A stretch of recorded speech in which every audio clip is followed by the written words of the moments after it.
मर्यादाओं के लिए ये बताया गया है कि जब भाई बोलेंगे ना तो मन हमारा कैसा है, मन में काम आता है। कोई मायका लाल नहीं जो बोल सकता है कि भाई मेरे मन में काम नहीं आता, काम आता है। हमारा जन्म ही काम के कारण हुआ है। इसके कारण हाँ, आप पूछेंगे मेरे, हाँ आता है, आएगा ही आएगा, क्यों? ये प्रकृति है।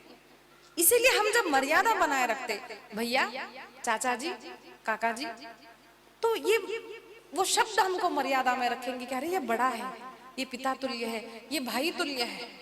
अब हम नाम से बुलाएंगे तो क्या हो जाएगा? He's nothing to you, कोई संबंध नहीं, बड़ा छोटा मर्यादा कुछ नहीं, फिर काम का मन में प्रवेश होगा। इसीलिए हमारी भारतीय पद्धति है कि हम मामा जी बोलते हैं, चाचा जी बोलते हैं, काकी जी बोलते हैं, है ना। अब एक हो गया है कि सब आंटी और अंकल,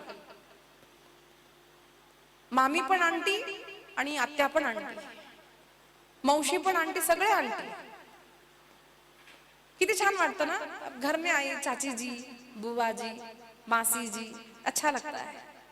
काकू, मामी, मौशी, सगळे आंटी हो, काहीच कळत नाही कोण आपली आणि कोण दुसरी। आपल्याकडे पूर्वीची एक पद्धत, जब हम मामा के गांव जाते हैं तो हमारे यहाँ एक पद्धत है, हम क्या बोलते हैं भारत देश में, मामा के गांव गए तो सारी मामियां, या फिर सारे हम मौसी बोलते हैं। पिताजी के गांव जाएंगे तो सारी बुआ, है ना, सारे काका जी। क्यों? एक संबंध होता है हमारे गांव का संबंध, ये हमारे है। अब कोई मर्यादा ही नहीं, सब छोटे बच्चे बनना चाहते, बड़ी बड़ी माताएं, अब दांत निकल चुके हैं, कुछ नहीं रहा, लेकिन वो पार्लर जाएगी। वो पार्लर जाना गलत नहीं है, लेकिन वो स्टाइल करेगी, ड्रेस पहनेगी। अब टिंग टिंग चल रही है तो दीदी जी कहाँ, अब पीछे देखिए तो दांत नहीं है। अब इसको दादी जी बुलाऊं या दीदी जी बुलाऊं? जब हम अपने एज के हिसाब से रहते हैं, अपने आयु के हिसाब से रहते हैं, तो एक मर्यादा बनी रहती है समाज में। जो फैमिली सिस्टम है वो केवल हमारे भारत देश में है, इसी के लिए ये सारी मर्यादा कही गई है। इसीलिए स्त्री कम है ऐसी बात नहीं है। स्त्री का एक गुण है शरणागति। स्त्री को सारी कैपेसिटी होती है, she can do everything, she is multi talented. अब देखो घर में रोटी बनाते बनाते पति कहेगा अरे मेरा वैलेट कहाँ है, अजी वहां पर निकाल के रखा है, अरे मेरा शर्ट कहाँ है, वो वहां पर रखा है, अरे मेरी फाइल्स कहाँ है, वो निकाल के आपके बैग में रखती है, अरे वो ले जाना था ना, हाँ मैंने निकाल के रखा है, अच्छा खाना बनाया, बना दिया, बच्चों को भेजा, भेज दिया, अच्छा पूजा की तैयारी हो गई, हो गई। अब स्त्री नहीं है, ये पुरुषों को आप काम बोलिए, नहीं तुम क्या करती हो, तुम खुद नहीं कर सकती क्या? करून पहा, ते चिडतील मग आपल्यावर, त्यांना होणार नाही काम है। ये स्त्री का काम होता है, इसलिए स्त्रियों को गृहिणी कहा है। गृहिणी से ही घर होता है, पुरुषों को वो नहीं दी है। इसलिए पूजा, हमारे यहाँ पर नवरात्रि हुई, आपने की होगी ना माताओं की पूजा, हमारे यहाँ पर सुवासिनी माताओं की हम पूजा करते हैं।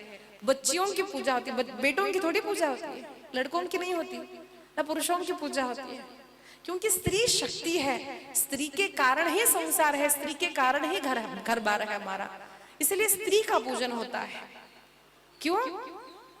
द रीजन इज, वो जिस प्रकार से अपने आप को बदल देती है ना, जिस घर में पली बड़ी बचपन से, वो घर को छोड़ दिया, जिस पिता के नाम से पली बड़ी उस नाम को छोड़ दिया, जिस गोत्र में पली बड़ी उस गोत्र को छोड़ दिया। अरे जो सुंदर शरीर पाया था वो शरीर भी छोड़कर अब पति के अधीन होती है, कहती है बस अब ये शरीर का ध्यान रखूंगी ना तो पुत्र नहीं होगा, मैं माँ बनूंगी, मैं एक पुत्र को जन्म दूंगी, मैं कन्या को जन्म दूंगी, मैं आपका ध्यान रखूंगी, सब छोड़कर आई हूं, अब मैं आपकी बनूंगी। ये त्याग की वृत्ति ही स्त्री है, ये पुरुष नहीं कर सकता, ये पुरुष नहीं कर सकता, ये प्रकृति है। क्यों? वो शरणागति करने की, कल ही हमारा भाई बोल रहा था, दीदी भारत देश में जो है आज भी संसार टिके है, इसका कारण ये नहीं कि पति पत्नी में झगड़ा होता नहीं है, इसका कारण ये है कि हमारे भारत की स्त्री सहन करती है। पति बोलता रोते रोते उनको रोटी बनाएगी, लेकिन बोलेगी नहीं मैं आपको छोड़ दूंगी। अब गुस्सा आता है तो कभी कभार बोल भी देती है, अरे मैं जा रही हूँ चलो, मंदिर जाके बैठ जाती है, रोती है, दो लोगों को बोलती है, फिर शाम को बोलती है वो आ जाएंगे चलो जाना है। ये स्त्री का गुण है। ये हमारे भारत की संस्कृति है। इसी कारण से आप देखिए विश्व भर में आप देखिए जो फैमिली सिस्टम, दादी दादाजी पुत्र बहू बेटे, जो हमारे यहाँ पर पद्धति है ना, वो आपको बाहर नहीं दिखेगी। वहां पर जो मदर्स डे है, फादर्स डे है, वो वृद्धाश्रम जाएंगे, उस दिन फूल देंगे, happy Father's Day, happy Mother's Day, हो गया। हमारे यहाँ पर रोज हम माता पिता को प्रणाम करते हैं। हमारे यहाँ पर हम रोज स्त्री जो है पति को प्रणाम करती है। वो शरण रहने का गुण वो स्त्रियों में होने के कारण उसको स्त्री कहा है, उसका पूजन होता है, उसको गृह लक्ष्मी कहा गया है। लेकिन स्त्रियों ने उसको समझा नहीं और पुरुषों ने उसको महत्व दिया नहीं। अब इसी कारण ये माताएं, हम हमारा हक हमको चाहिए, हमारा हक हमको चाहिए, ये झगड़े हो रहे हैं। इसका कारण कहीं ना कहीं पुरुष भी है। पुरुष समाज जब स्त्री को महत्व देगा तो स्त्री शरण बनी रहेगी। स्त्री को चाहिए क्या होता है? स्त्री को आपकी संपत्ति नहीं चाहिए। स्त्री ने सब छोड़ दिया, माता पिता सब छोड़ के हमारे घर आती है, क्यों? वो आपसे रिस्पेक्ट चाहती है कि हाँ तेरे ही कारण मेरा घर है, तू नहीं तो घर नहीं है, तू नहीं तो मैं। इसीलिए देखिए पत्नी को क्या कहा, पति की माँ भी पत्नी ही होती है। भोज्येषु माता कहा है ना, माँ हो और माँ होने के बाद भी पत्नी माँ की तरह अपने पति का रक्षण करती है, उसको भोजन खिलाती है। वो हमारी माँ हमारे पत्नी में है, ये पुरुष भूल गया है। इसी कारण ये समाज में सब गड़बड़ी हो गई है। कर्णेषु मंत्री, हम बाहर अपने मित्रों से जाकर पूछताछ करते, भाई तू पढ़ा लिखा है जरा बोल। हमारी पत्नी है ना, बस वो मूर्ख है, वो उसको पता है, तुम बोलो। अरे अपनी पत्नी जिस प्रकार से तुम्हारे बारे में हित सोचेगी ना, वो अपना मित्र भी नहीं सोच सकता।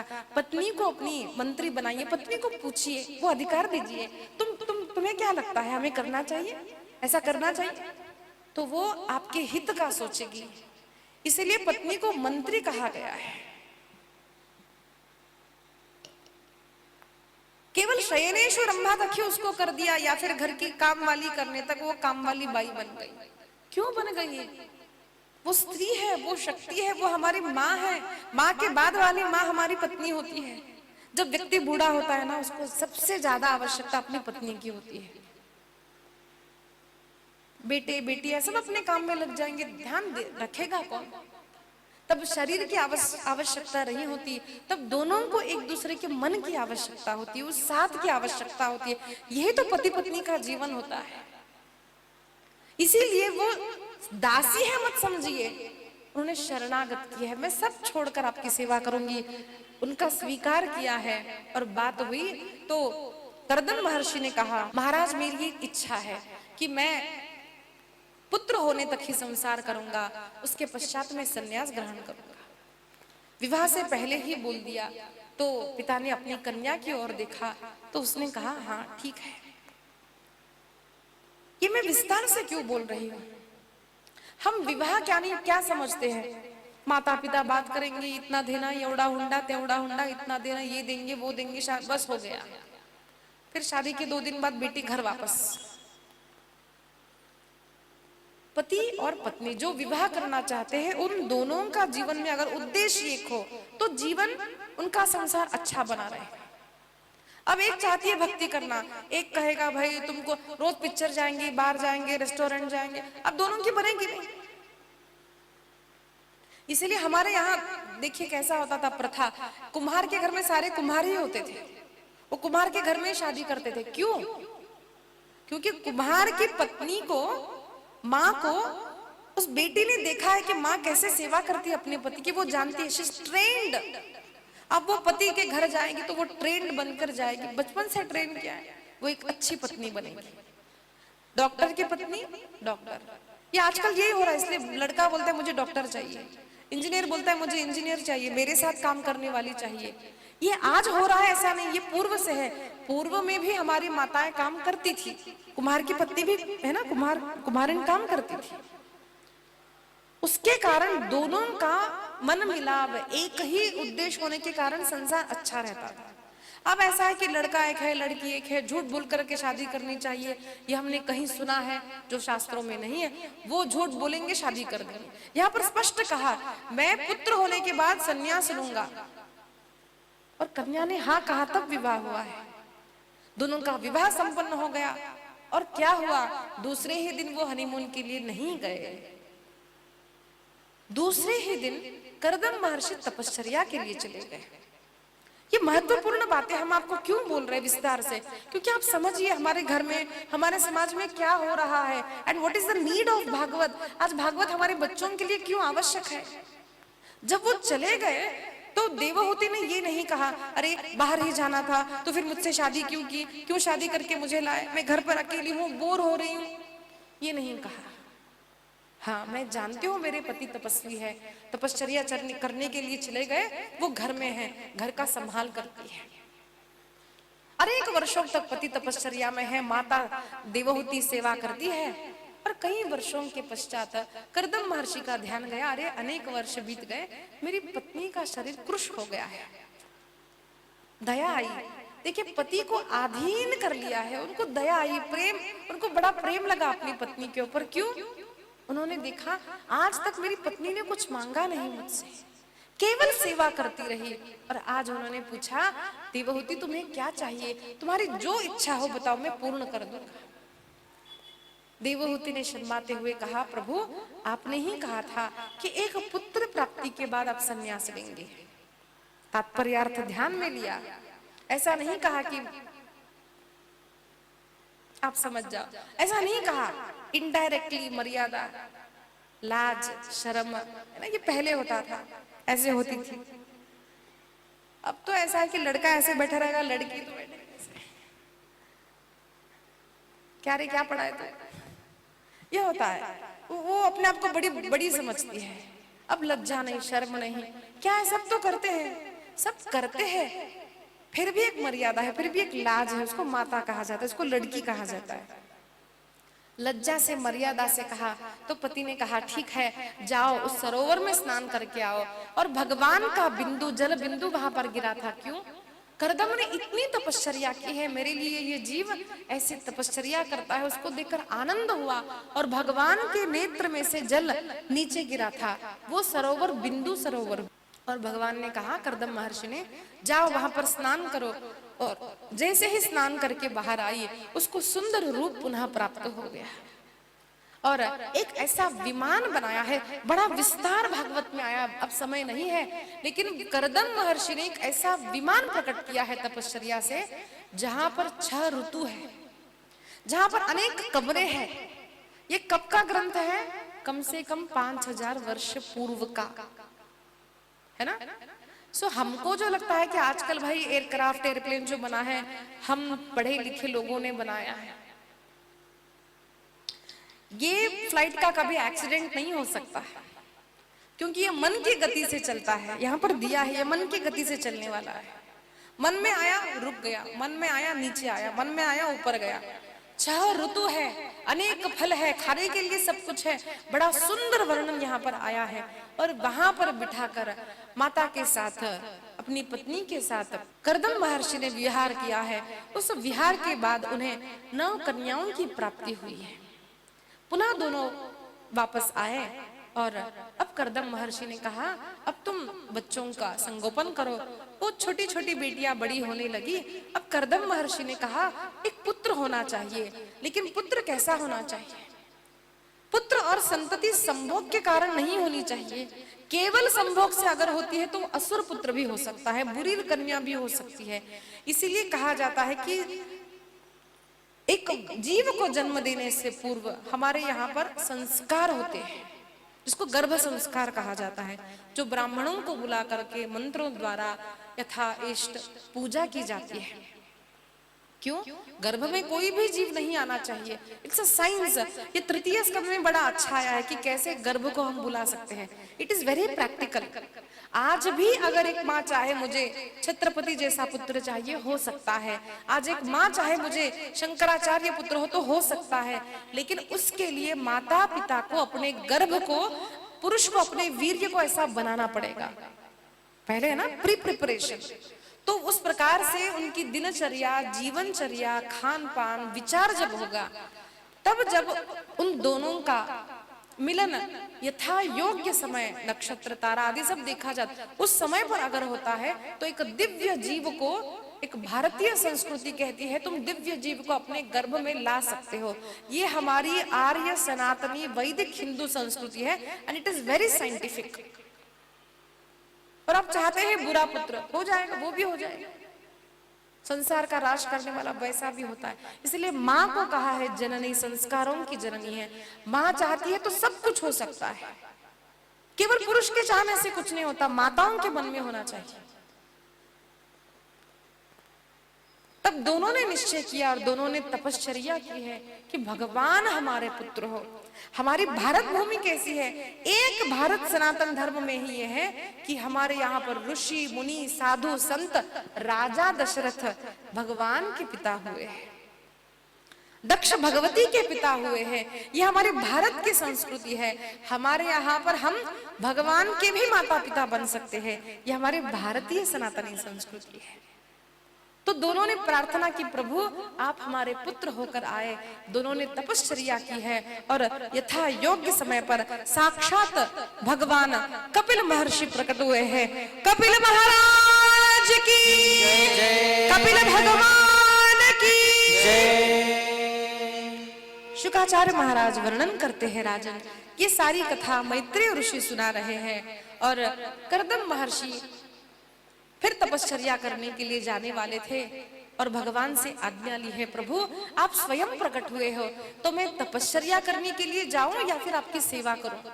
क्योंकि मन में आया, मैंने कहा तो था कि पुत्र होने पर तपश्चर्या करूंगा, लेकिन तब तो भगवान के लिए करना है।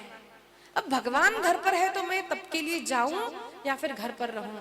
तो भगवान ने कहा नहीं, आप अपने शब्द को सत्य कीजिए। हमारे यहाँ पर शब्द के लिए लोग प्राण देते थे।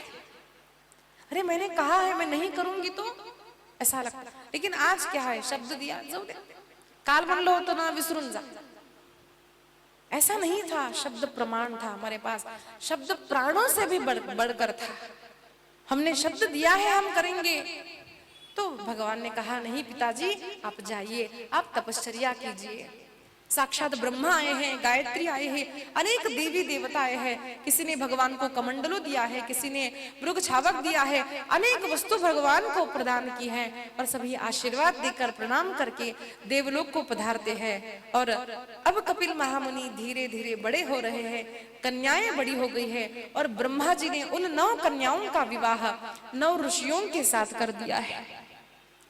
शुकाचार्य महाराज वर्णन करते हैं कला का विवाह मरीचि के साथ हुआ, माता अनुसुया का विवाह अत्रि के साथ हुआ। अनुसुया अत्रि जिनके घर में साक्षात 3 देव ब्रह्मा विष्णु महेश्वर प्रकट हुए बाल रूप में और वे ही 3 दत्तात्रेय भगवान के रूप में प्रकट हुए। कौन है वो कन्या, इनकी माता अनुसुया कौन है, ये कर्दम महर्षि की कन्या है। ये महान तपस्विनी देवहूति की गई कन्या है और ऐसी कन्या ऋषि पत्नी बनी है जिनके तप बल से कारण, उनके पातिव्रत धर्म के कारण तीनों भगवान उनकी परीक्षा लेने के लिए आए। कथा का विस्तार नहीं करूंगी।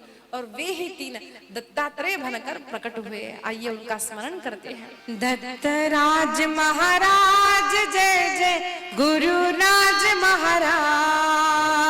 दत्तराज महाराज जय जय, गुरुराज महाराज। दत्तराज महाराज जय जय, गुरुराज महाराज। दत्तराज महाराज जय जय, गुरुराज महाराज। दत्ता दिगंबराया हो, दिगंबराया हो, दत्ता दिगंबराया हो, दत्ता दिगंबराया हो, दत्ता दिगंबराया हो, सावळ्या मला भेट द्या हो। दत्ता दिगंबराया हो, सावळ्या मला भेट द्या हो।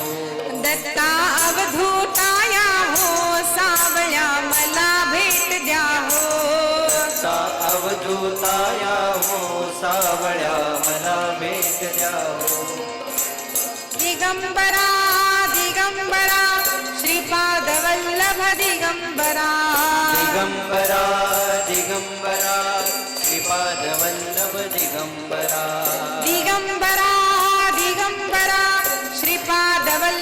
दिगंबरा दिगंबरा दिगंबरा श्रीपाद वल्लभ दिगंबरा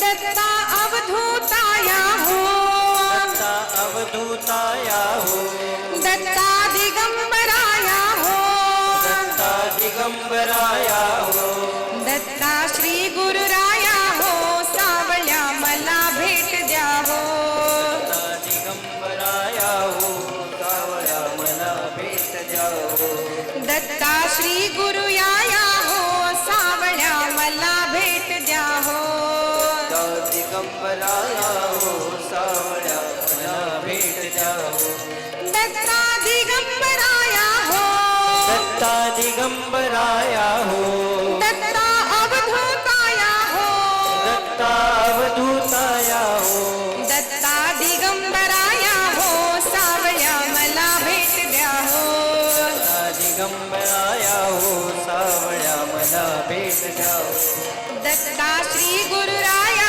हो सावळ्या मला भेट द्या हो दत्ता दिगंबराया हो सावळ्या मला भेट द्या हो दत्ता श्री गुरुयाया हो दत्ता श्री गुरुराया हो दत्ता श्री गुरुयाया हो दत्ता श्री गुरुराया हो दत्ता दिगंबराया हो सावळ्या मला भेट द्या हो दत्ता दिगंबराया हो सावळ्या मला भेट द्या हो दत्ता श्री गुरुराया हो सावळ्या मला भेट द्या हो दत्ता दिगंबराया हो सावळ्या मला भेट द्या हो दिगंबरा दिगंबरा श्रीपाद वल्लभ दिगंबरा दिगंबरा दिगंबरा श्रीपाद वल्लभ दिगंबरा दिगंबरा दिगंबरा श्रीपाद वल्लभ दिगंबरा दिगंबरा दिगंबरा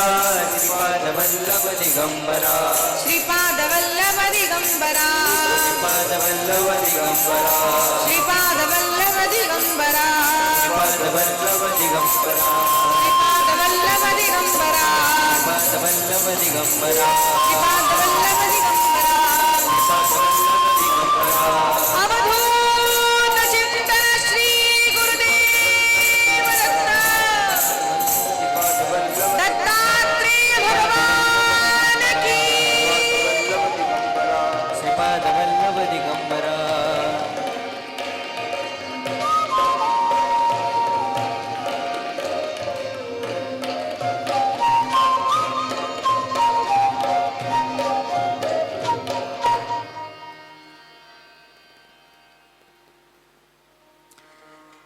एक ने हमसे कहा ये भागवत तो कृष्ण की कथा है आम्ही दत्त संप्रदाय आम्ही फक्त दत्त कथा ऐकतो हम केवल गुरु चरित्र पढ़ते हैं हम दत्त की कथा सुनते हैं दत्त संप्रदाय का वर्णन उसका मूल श्रीमद् हमने कल श्रवण किया सत्यम परम धीमहि यहाँ पर केवल एक रूप का वर्णन नहीं है आगे हम देखेंगे पंचम स्कंद में जैन संप्रदाय के आद्य आचार्य भी का वर्णन भी भागवत में आया है वे भी भगवान विष्णु से ही प्रकट हुए सभी एक है भागवत केवल एक संप्रदाय के लिए नहीं है हम कभी कभार ये तिलक लगाते तो लोगों को लगता है केवल ये इस्कॉन के है नहीं हम उनको मानते हैं श्रील प्रभुपाद जी को हम उनका पूजन करते हैं हम उनको मानते हैं लेकिन तिलक से केवल हमारा एक ही संप्रदाय अब हम बाहर नहीं जाएंगे ऐसा नहीं है अस्तु श्रद्धा का विवाह अंगिरा के साथ हुआ हविर्भू का पुलस्त के साथ गति का पुलह के साथ हुआ क्रिया का ऋतु के साथ, ख्याति का भृगु के साथ, अरुंधति का वशिष्ठ के साथ, जो नक्षत्र हम देखते हैं आकाश में विवाह के पश्चात, वधू और वर को आकाश में अरुंधति नक्षत्र बताया जाता है।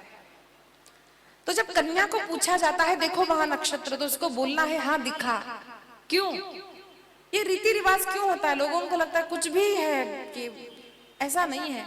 इसका मूल कारण है अरुंधति और वशिष्ठ का जो गृहस्थाश्रम धर्म है, उसको देखो तुम, अरुंधति को देखो।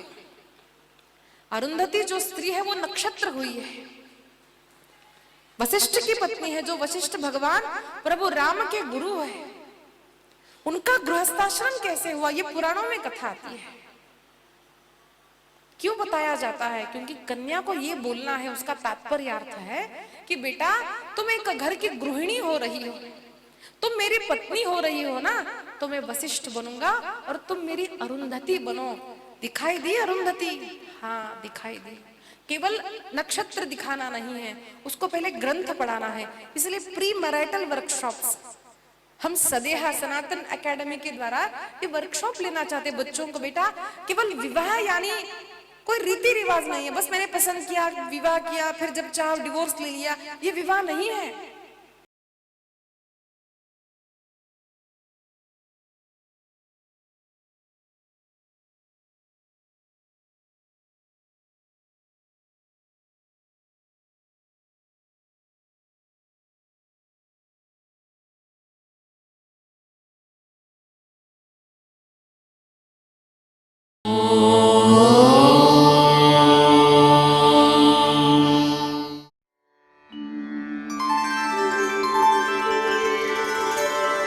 विना व्यङ्कटेशं